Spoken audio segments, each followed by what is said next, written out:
Rollins to start that process. Thank you very much, Mr. Chairman. Welcome, Secretary Rollins. Thank you. It is great to see you here today. When we first met, we discussed PFAS. Those are the toxic class of forever chemicals that are being found in our soils, water, animal feed, crops, and livestock. In Maine, the presence of PFAS in wastewater sludge that was spread decades ago as a fertilizer is preventing some of our family farmers from being able to sell their products, causing them significant financial harm. To support these affected farmers and to come up with solutions, the University of Maine is undertaking research on the presence of PFAS in agricultural land. To build upon this work, I secured $17 million in fiscal year 2024 for the ARS and the University of Maine to establish a new center of excellence for PFAS solutions. And the whole purpose is to help address these very serious PFAS contamination in agriculture. Madam Secretary, will you continue to support the partnership between ARS and the University of Maine in establishing this research center to help our farmers? And I would note that the research that's being done there won't just help the farmers in Maine, but across the nation. Across the country. Well, Madam Chairman, as we discussed, this is an issue that is very close to my family's heart.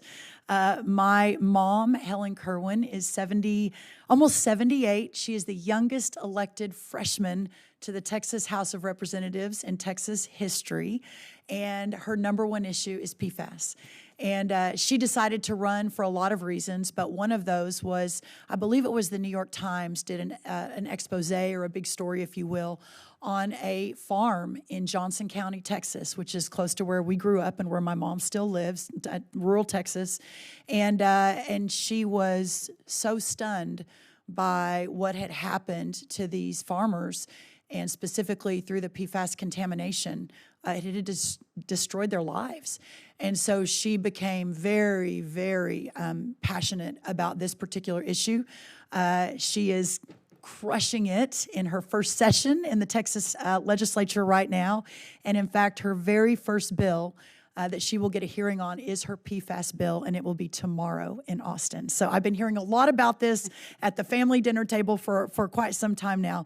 But yes, we remain committed to this research, very proud of that $7 million grant to the Center for Excellence. And I think that, at least according to my mom, who is amazing, raised my sisters and me by herself. She was a single mom. But at least according to my mom, Maine leads the way in many respects on this important issue for all of our farmers and our ranchers.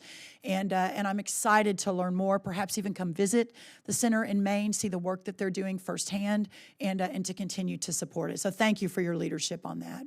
Thank you so much. And in this case, listening to your mother makes all the sense in the world. I need to tell my 4 teenagers that, but yes, yes. In late March, I wrote you a letter detailing my concerns about USDA's delay in releasing some program funds. I've heard from constituents who have received grant award letters from USDA in the previous administration, only to later receive letters from USDA informing them that their grant funding is frozen. Now, this is obviously very troubling to them. It creates a lot of uncertainty. And we are a state that has lost 600 farms in the past decade. And that is very troubling to me. I grew up in northern Maine. One of my first jobs was picking potatoes for a farmer. And I am aware of how important that heritage is to our state and to our food supply. So we've seen a situation where farmers, landowners, loggers, natural resource businesses that have applied for USDA loans still have no clarity on what decisions will be made. And the timing of this funding is absolutely critical because, as you know well, agricultural producers are making purchases now for this year's crops, and processing facilities need to order equipment for the summer and the fall harvest. Local farm economies are fragile, and timing is really important. So I know and appreciate that you've made some significant strides in releasing program funding over the past few weeks.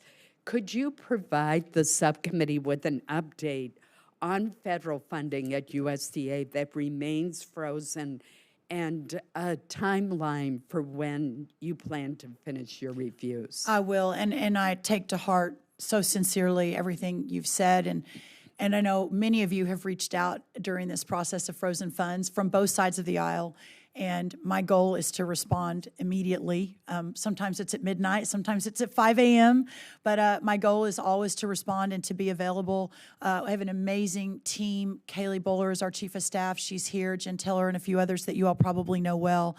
And we are working around the clock, going line by line by line. We're down to the final $5 billion out of, I believe, almost $20 billion of frozen funds. But $5 billion is a lot of money. And when you think about that in terms of, grant or contract and moving that out quickly, we're very hopeful to keep moving through that very, very quickly and have that done very soon. But what I will say, and you all know this that have worked with me, I am always available. So if there is one or a group in particular that you want us to make sure we're getting to, please just let me know. If I know almost everybody here has my cell phone number, maybe not a few of you, but I'm always available. Several of these guys have it too. So just call me and just know we're doing our very, very, very best. Some of the funding that we have pulled back and then reopened, we've asked for reapplications to realign around this president's priorities, which of course, not surprisingly, is not diversity, equity, and inclusion or some climate programs, but instead to reapply where the farmer or rancher would receive 65% of the funding or more. That's another piece of this as well. So we, again, are going line by line. We're working around the clock, and believe me, we are on it. But please know to always reach out if there's something specific, and I hear you. Thank you very much. Thank you, Mr. Madam Chairman. Appreciate it. Senator Shaheen.